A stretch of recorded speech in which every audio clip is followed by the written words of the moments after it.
gostaria de falar algumas coisas práticas, mais voltadas para a oração. Eu entendo que uma das maneiras que Deus nos deu para experimentar o amor de Deus foi a oração. Eu sei que a oração é um dos grandes desafios da nossa fé. Tem muita gente que passa o ano inteiro sem orar. Eu não estou dizendo que não é porque não fecha os olhos. Eu estou dizendo que é porque o coração nunca mais orou. E eu acredito que um crente que não ora, ele é um crente que torna tudo mais difícil na vida dele. Ele torna a santificação mais desinteressante, ele torna a cruz mais pesada do que ela é, ela torna a igreja mais... Vou colocar assim, tá? Perdão uma palavra, mas a pessoa que não ora, geralmente, momentos assim são chatos.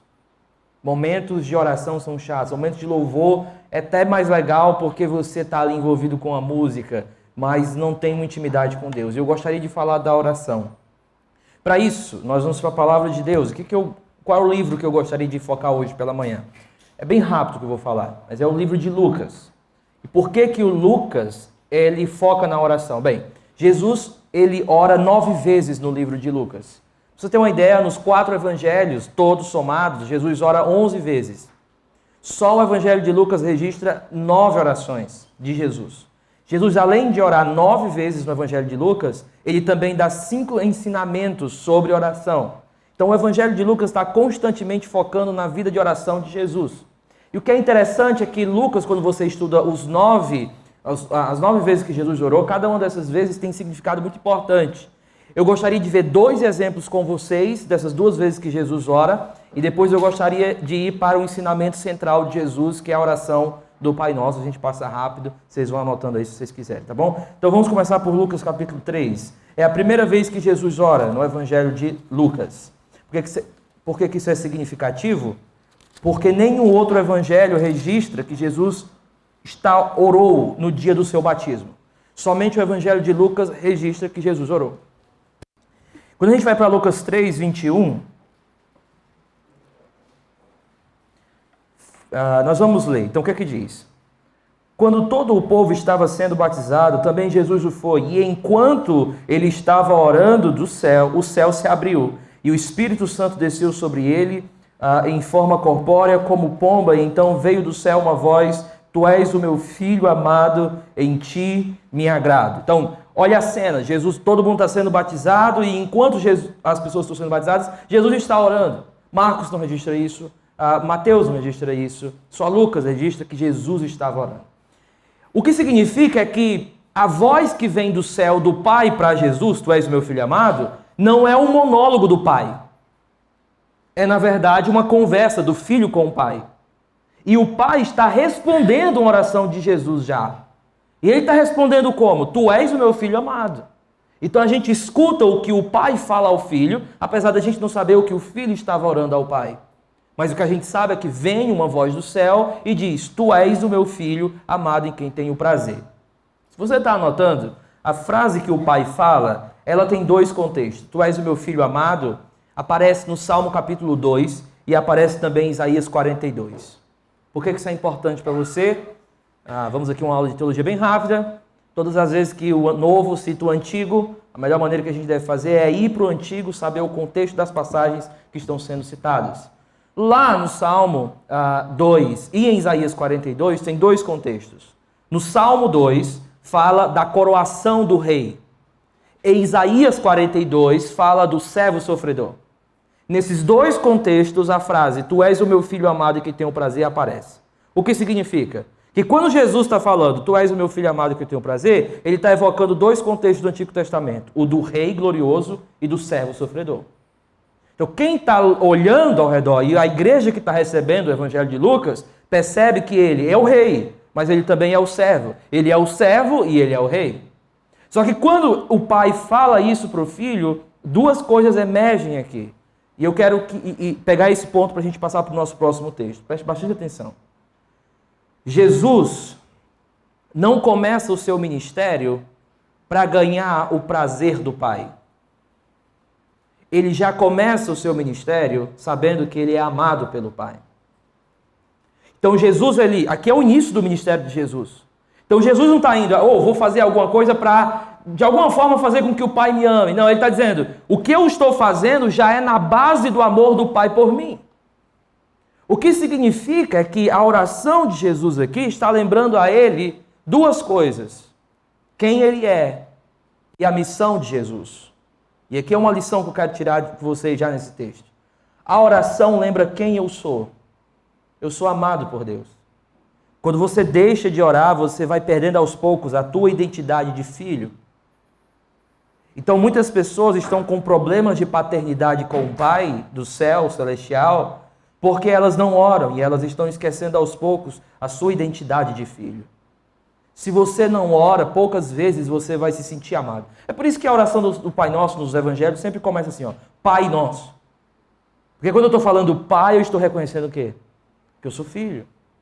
Então Jesus, ele está começando o ministério dele, não é para ganhar o favor do Pai. Ele começa o ministério dele porque ele já tem o amor do Pai. E no livro A Liturgia do Ordinário, é interessante que a autora ela vai falar o seguinte, ela diz que no luteranismo, isso acontece no luteranismo não tanto em Lutero, mas pós-Lutero, é importante que sempre você observe isso.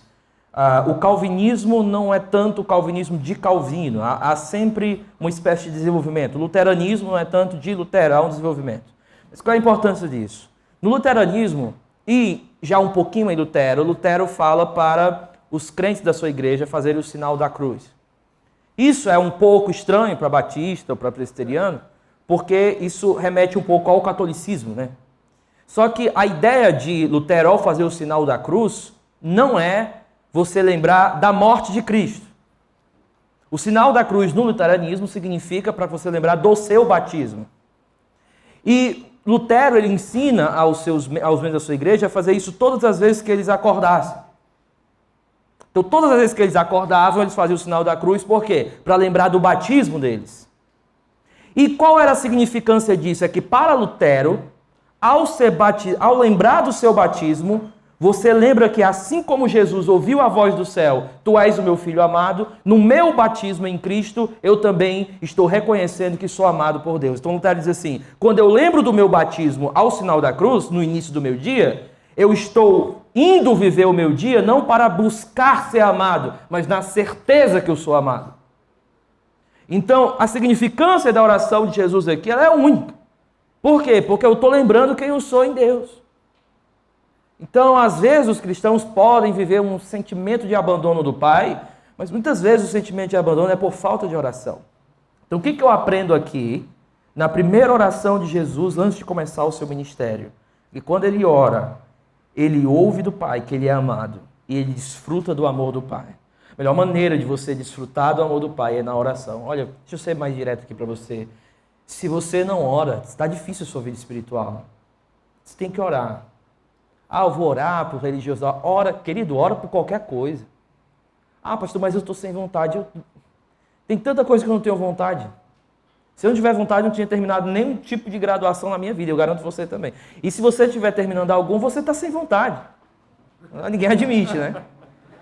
Então, quando eu estava no mestrado, eu ficava assim, pelo amor de Deus, isso está com quantos anos já? 8 anos, só tinha um ano que eu estava fazendo mestrado. A sensação é que eu estava fazendo não sei quantos anos. Aí falaram, não, vamos para o doutorado. Não, jamais. Não quero doutorado nunca mais na minha vida. Por quê? Porque a ideia é de que a gente não gosta, mas se a gente for fazer só o que a gente gosta, sabe quem faz só o que gosta? O diabo. Ok? Então, tenha cuidado quando você estiver assim nesse... Não queria ir para o acampamento. Mas tem coisa na nossa vida que a gente precisa. Não porque a gente gosta, mas porque nós precisamos. É questão de vida. Oração é questão de sobrevivência para você. Se você não ora, você está com a deficiência naquilo que vai fazer você viver o seu dia de uma forma totalmente diferente, que é a certeza do amor do Pai por você. É como se você não estivesse ouvindo o que Jesus ouviu no início do seu ministério. O Pai dizendo, cara, eu te amo. Vai e vive o teu dia na certeza do meu amor por você. É isso que nós aprendemos aqui. Agora, deixa eu dar um outro exemplo. Vamos lá para Lucas 6. Em Lucas 6, Jesus já ora a terceira vez aqui, tá?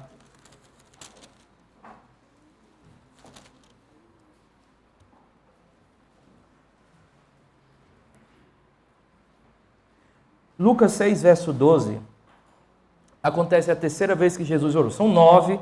Depois você pode fazer esse estudo aí bem devagarzinho.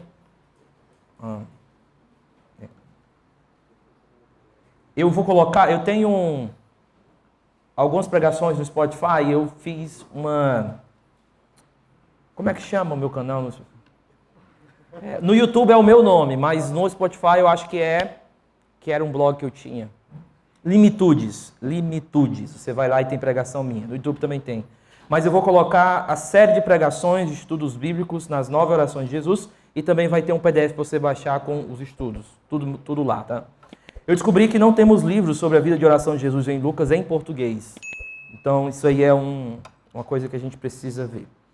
Lucas 6, verso 12, Jesus vai escolher os discípulos. Mas olha que interessante, ó. Num daqueles dias, Jesus saiu para o monte a fim de quê? Orar. Passou a noite orando. Ao amanhecer, chamou os seus discípulos. Ora, Jesus, antes de fazer escolhas, saiu para orar.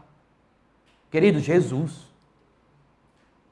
E muitas vezes a gente vive a nossa vida meio, não sei, eu acho que é meio nos dados, assim. A gente vai fazendo escolhas. A gente, sabe aqueles jovens que não estão nem namorando, não tem nada? Aí você diz assim... Cara, o que você tem com ela? Estamos orando. É um limbo existencial. O que é estamos orando, gente? Pelo amor de Deus. Estamos orando, mas não estou orando nada. O orar é só porque a gente ainda, sei lá, não se beijou, não se... Mas uma ideia estranha do eu estou orando, né? E às vezes a gente diz assim, cara, você está orando mesmo? Fala Deus, né?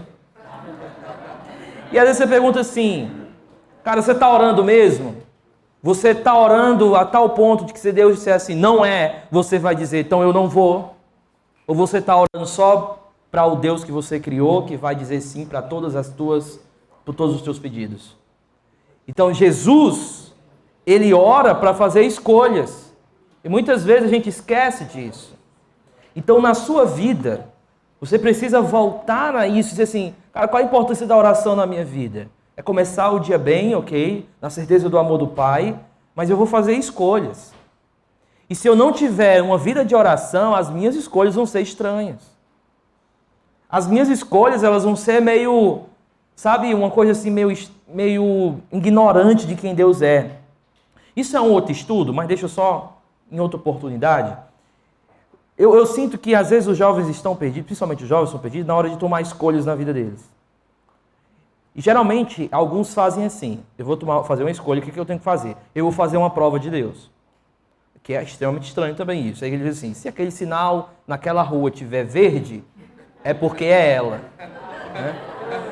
Eu digo para os irmãos da minha igreja assim, né? Alguns dizem assim, se o pastor Guilherme vir de preto, é porque é ela. Eu só ando de preto, querido, isso aqui é uma coisa estranha para mim. E alguns eu percebo que já fizeram isso, né? Igreja cheia de jovens assim... qual foi a prova que você fez, Deus? Eu pedi para uma irmã chegar para mim e perguntar sobre a minha mãe. Qual é a probabilidade disso acontecer? Ela é amiga que só da tua mãe, a tua mãe não veio para o culto. É normal. Então, cara, é um negócio assim.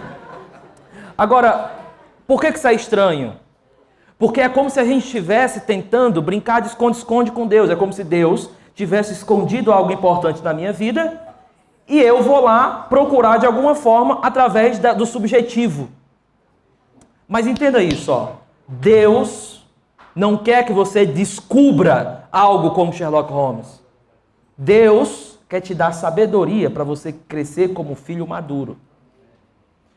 Pastor, será que essa decisão é da vontade de Deus? A pergunta é uma decisão sábia? Porque se não for uma decisão sábia, não vem de Deus. E como eu sei que é sábia? Ouvindo a sua comunidade.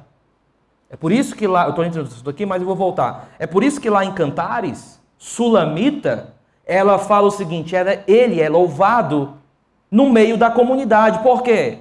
Porque ela está dizendo assim, eu sei que é ele porque a minha comunidade aprova. Reconhece que ele é de Deus. Então, para os irmãos da minha igreja, geralmente eu digo, pastor, namorando e tal, com quem, cara? Era de outra comunidade? Tá, beleza. Mas seria legal da sua comunidade conhecer. Saber se a tua comunidade vê nele o homem de Deus, a mulher de Deus. E às vezes, jovens ficam revoltados, porque tem pais ou a comunidade diz, eu acho que não é ele. Sabe, porque você não me ama, sabe o que é isso? É a tolice de achar que está todo mundo errado e só você certo. Então, às vezes, a gente está vivendo uma vida onde a gente só ora por poder, às vezes, só para dizer assim, dizer que orou e tomar decisões à luz da loucura e não à luz da sabedoria. E quando você não ora, a sua mente fica mais louca ainda. Sabe qual é o problema do tolo em Provérbios? É que todas as decisões dele fazem sentido para ele. Então, escute. Acho que é o choque de cultura que diz, né? Quando você é jovem, toda burrice faz sentido. E faz sentido mesmo. Então, vamos entender uma coisa. Jesus ora para escolher discípulos. Você está orando para fazer as suas escolhas? Jesus passou a noite orando. Vamos agora para o ensino central de Jesus. Nós poderíamos passar pelas 9 aqui, mas vamos para Lucas 11 agora. Lucas 11, a 4. Essa oração é muito simples. Ela tem 2 declarações e 3 pedidos. 2 declarações e 3 pedidos. Tem alguns comentários que dividem diferente, mas eu acho que de forma literária não justifica. Mas a ideia ela não é só feita de pedido. Vamos aqui rapidamente. Olha como a oração inicia no verso 2. Ele diz: quando vocês orarem, digam, falem, Pai. Essa é uma oração diferente que não começa no Pai Nosso, mas um reconhecimento de Pai. E para Lucas, essa ideia de Pai é uma ideia de que quando eu oro, eu lembro que eu tenho uma intimidade de filho, mas também uma dependência de filho. Então a oração não é somente, atenção, para informar a Deus algo. É para lembrar que você é dependente e tem intimidade com Deus. Quando você não ora, você esquece da tua dependência dele e fica vivendo na ilusão da tua autossuficiência. Então, a falta de oração alimenta a autossuficiência. A presença da oração mata a autossuficiência. Então, a ausência, muitas vezes, você vai ser uma pessoa muito independente. E a tua independência vai fazer sentido para você. Mas quando você está na oração, você sempre vai dizer assim, peraí, deixa eu orar a Deus. Deixa eu colocar isso diante dele. Deixa eu abrir o meu coração, lembrar algumas coisas que eu preciso lembrar na oração. Então, Pai significa intimidade e independência. Aí ele diz o seguinte, santificado seja o teu nome.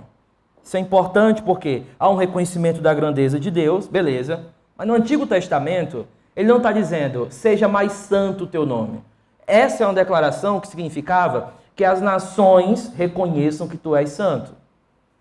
Beleza, mas o que isso tem a ver com a minha oração? É porque quando ele ora, santificado seja o teu nome, ele está dizendo, manifeste o Senhor, se manifeste a mim mesmo. Venha e se manifeste a mim. Então, santificado seja o teu nome é que o teu nome venha, que o teu nome se faça presente. Isso é importante, porque a oração não é só pedir algo das mãos de Deus. A oração é pedir o próprio Deus.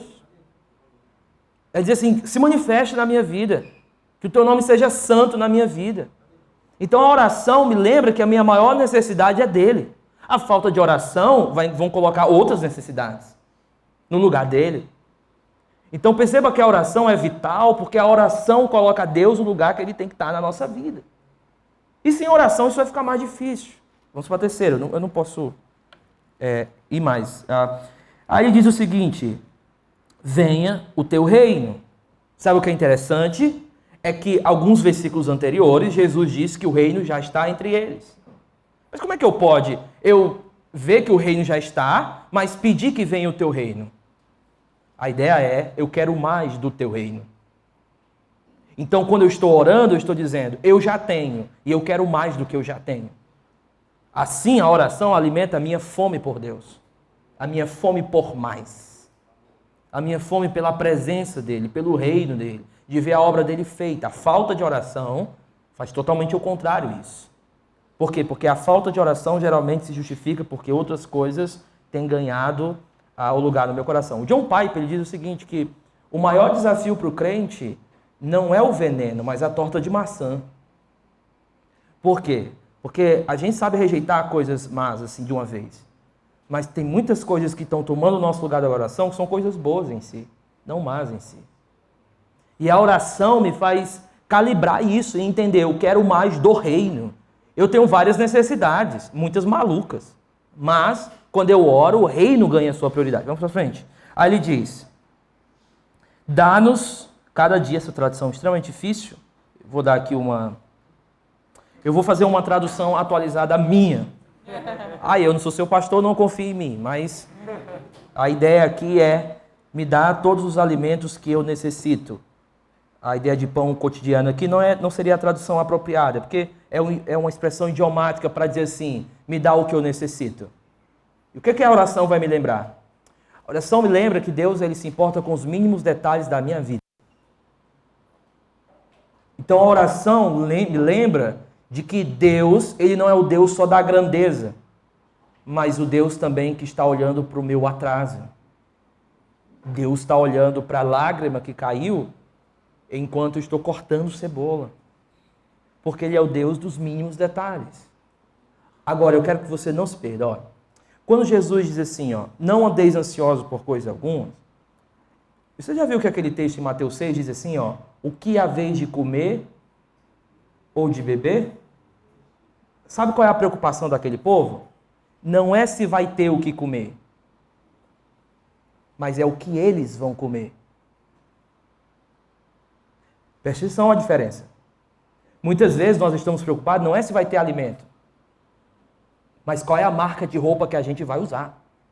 Não é se vai ter roupa, mas se a roupa vai ser boa. Não é se vai ter alimento, mas é se o alimento vai ser bom. Nossas preocupações, muitas vezes, não é da falta, é do que teremos. E Jesus diz assim, não andeis ansiosos pelo que vocês vão comer. Por quê? Porque geralmente a nossa necessidade é isso. E Jesus está dizendo, ele vai providenciar. O quê? Vocês não sabem. Até minha mãe, na época, brincava muito, né? Eu disse, mãe, Deus não disse que a gente ia ter sempre o pão de cada dia? Mas ele não disse se era um pão duro de 8 dias ou um pão carioquinha, não sei se falam assim aqui, mas francês, sei lá como vocês falam, bem fresquinho. Eu disse, poxa, mas esse detalhe é importante, né? Porque nem manteiga tem aqui. Eu fui missionário junto com meus pais muito tempo no interior do Ceará e foi só dificuldade. Né? E minha mãe dizia assim, olha, Deus está providenciando o alimento de cada dia. E para mim, aquilo ali começou a fazer sentido. Porque o alimento muitas vezes era cuscuz de segunda, não sei se vocês falam assim também, desculpa. Era cuscuz de segunda a domingo. O meu aniversário, teve momentos no meu aniversário que não foi bolo, foi cuscuz com a vela no meio. Então assim, a coisa mais deplorável do mundo.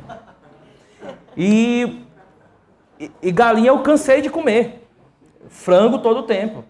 Aliás, eu passei até a criar galinhas. Minhas galinhas chamavam Sara, eu tinha o Abraão e o Jacó. E as bichinhas eram bem amorosas, porque eu fazia assim, elas iam e me abraçavam. Aí um dia minha mãe matou o Abraão e só foi me avisar quando eu estava comendo a asa do Abraão. Eu acho que esse é um dos maiores traumas da minha vida. Eu olhei assim, mãe, a senhora matou o Abraão, meu filho, foi o jeito, só tinha ele. Podia ter sacrificado o Isaac, mas o Abraão... Mas assim, eu experimentei aquilo e o que veio na minha mente foi sempre isso. Deus vai providenciar, mas as nossas preocupações geralmente é o quê? Em vez de a gente entregar o quê nas mãos dele. Entende? A nossa expectativa é sempre se vai ser do melhor. Enquanto Deus está preocupado não em alimentar a imaturidade dos seus filhos, mas amadurecer os seus filhos. E as necessidades geralmente vai fazer isso melhor do que a abundância. Então Jesus diz assim, alimento de cada dia e tal, vamos para frente. Aí ele diz, verso 4, perdoa-nos os nossos pecados, pois também perdoamos de todos que nos devem. A ideia é, aquele que é perdoado, perdoa. Então na oração eu encontro também que sou perdoado, e na oração eu encontro combustível para perdoar. Sem a oração tudo isso vai ficar difícil. O seu senso de que você é perdoado vai diminuir, e a sua vontade de pedir perdão ou de perdoar vai diminuir sem a oração. Aí ele continua. E não deixeis cair em tentação. É a última parte. Aqui existe uma dificuldade. Por quê? Porque existem duas formas que peirasmos, a ideia de tentação ou provação, vão aparecer nos evangelhos, não nas epístolas. Que é a seguinte, eu posso... a tentação pode ser sucumbir a algo de uma vez, Ou a tentação pode ser seduzido aos poucos. Jesus parece fazer um pouco essa distinção quando ele diz: não me deixeis entrar em tentação e não deixeis cair em tentação. A ideia de que a tentação pode ser alguém que está indo bem e cai de uma vez, ou alguém que vai caindo aos poucos e sendo seduzido aos poucos. E o que eu vejo no Novo Testamento é que muitas vezes a tentação nem sempre vai ser o sucumbir de uma vez. Às vezes a tentação vai ser o ser seduzido aos poucos. E no contexto de Lucas, tentação, assim como Jesus teve no Getsemane, é uma espécie de sair do propósito de Deus ou da missão de Deus. Eu vou colocar isso agora de forma prática para você. Muitos jovens, e porque eu estou falando aqui para jovens, nem sempre o seu problema é que você estava bem com Deus e de repente você caiu. Escute isso, por favor. Muitas vezes o seu problema vai ser que você já vem se afastando de Deus. E aquilo que aconteceu foi só o resultado daquilo que já tinha começado há muito tempo no teu coração. Então, muitas vezes, não vai ser o sucumbir o teu problema, cair de uma vez. Vai ser seduzido aos poucos e não perceber. A maneira como você trata os seus pais, a maneira como você trata seus irmãos, a maneira como você trata a igreja, a maneira que você trata o culto, a maneira que você está aqui, mas sua mente está viajando. Tudo isso já são as tentações que querem te seduzir, cara. Então, às vezes, o teu problema com pornografia não é que você estava bemzão com Deus e de repente cair. Isso pode acontecer. Mas geralmente são as seduções que já começam no início do teu dia, que você vai alimentando aos poucos, e aquilo que acontece quando você está num quarto fechado é só a consequência do que você alimentou no teu coração ao decorrer do dia. Então o que Jesus está dizendo não é só: Senhor, não me deixa cair de uma vez. Ele está dizendo: Senhor, não me deixa ser seduzido aos poucos. Então entenda que nós devemos orar, porque sem a oração a gente não vai perceber as seduções. E eu tenho aconselhado muitos jovens, moças, rapazes com problema de pornografia. E muitos deles sempre já estão tão seduzidos que na mente deles é sempre assim: não dá, pastor, não tem como viver sem isso. Não tem como, não dá, eu já tentei e tal. E fica assim dentro de uma ilusão de sedução. E querido, deixa eu dizer uma coisa para você. Pode ser uma área difícil da vida. Mas se você não compreender que a graça, ela é mais forte do que isso, que tipo de evangelho você está crendo? Então, às vezes, o nosso ceticismo com a parte sexual é porque nós já estamos ainda seduzidos por ela. Não é porque você está pecando na frente do computador, mas é porque ela já te seduziu no coração, dizendo: é impossível. Porque a igreja não vai ficar sabendo, dá para fazer escondido e ninguém vai ficar sabendo. E talvez eu vou confessar só quando tornar público, porque a motivação vai ser mais a vergonha do que basicamente arrependimento do coração. E todos os casais que eu tenho aconselhado, que tem problema nessa área, querido, o destroço é grande. Recente agora eu aconselhei um casal e houve traição e tudo, eles foram embora da igreja e tal. E quando eu fui conversar com ele, eu disse assim: cara, me diz uma coisa, tem problema com pornografia? E ele disse assim: há muito tempo. E você parou na hora que você casou? Não, piorou. E você chegou a falar para sua esposa que você estava tendo esse problema e procurou ajuda? Não, pastor, porque era impossível. Aí eu fui. Fui assim, às vezes aconselhamento você tem que entrar em certos postos terríveis. Você tem que estar medicado às vezes, tá? E até descobrir que ele já tinha tido contato com algumas pornografias infantis. Sabe por quê? Por isso que eles foram embora. Pela minha ameaça de denunciar ele, chamar a polícia na hora que eu estava aconselhando. E naquele momento, eu disse assim: cara, isso começou há quanto tempo? 6 anos. Nunca procurou ajuda? Não. Cara, você está sendo seduzido, caindo e seduzido há 6 anos. Sabe por quê? A sedução do pecado nunca é assim, Ela sempre é assim, O quanto ele puder te puxar para a lama, ele vai puxar. Só se aquieta quando te vê lá no último nível de depravação. Quando a tua consciência nem mais te acusar. Tem um momento que o pecado faz, que Paulo vai dizer assim, ó, ele vai chamar da consciência que está cega, mas existe um outro nível de consciência, que é a consciência cauterizada. Que é o nível de consciência onde você não consegue nem perceber mais e sentir nenhum tipo de culpa natural. E dizer assim, cara, não sinto culpa.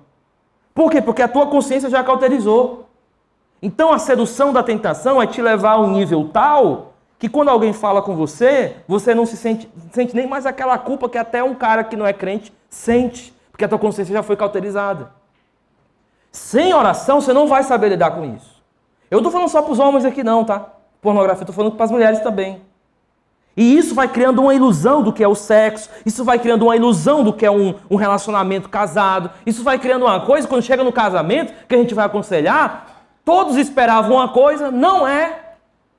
Olha para o casamento como um fracasso da vida deles, porque tinha uma expectativa completamente errada, moldada por filmes pornográficos. Então deixa eu dizer uma coisa para você. Saia dessa pedindo ajuda. Eu não estou dizendo para você ser perfeito, tudo vai ser muito fácil. Eu estou dizendo para você, sem oração isso vai ficar impossível. Impossível. Porque é na oração onde eu posso orar, Senhor, não me deixa ser seduzido pela tentação. Sucumbido, ok, mas também não seduzido. Então a oração deve fazer parte da nossa vida, porque é na oração onde eu descubro, antes de tudo, que eu sou amado pelo Pai. Quando eu falo Pai Nosso, eu estou reconhecendo, eu sou um filho amado, Ele me escuta, Ele me ajuda, Ele compreende, Ele derrama a sua graça. Jesus morreu para que eu fosse liberto e pudesse agora encarar todas essas coisas da minha vida. Eu não estou sozinho porque Ele é o meu Pai. E o olhar de pai dele não é passivo. O olhar de pai, querido, não é só olhar o filho se dar mal. O olhar de pai é sempre um olhar de cuidado. E na oração eu vou ser lembrado disso. Que Deus nos ajude a orar. Vamos orar.